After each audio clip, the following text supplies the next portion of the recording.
Hey guys, in this video, I will show you how to record voiceover in Canva. Alright, let's begin. First, open Canva and click on Video. Choose any resolution you prefer. For this tutorial, select Video Landscape to get started. Once your canvas opens, go to the Uploads tab on the left side. From there, click on Record Yourself.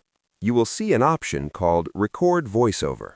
If you cannot see the option, click on the Audio button in the timeline and it will be present there. Next, click on the microphone icon and choose the microphone you want to use. Make sure the correct input device is selected so your voice records clearly. Once your microphone is set, click the Record button and start speaking. Canva will record your voice while you talk. When you are finished recording, click Finish. You can preview the voiceover immediately to check the audio quality. Your recorded voice will automatically be saved in the Upload section under Audio. From there, you can drag and place the voiceover anywhere on your timeline. You can also trim, adjust volume, or align it with your visuals for better timing.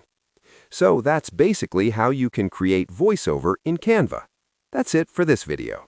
Thanks.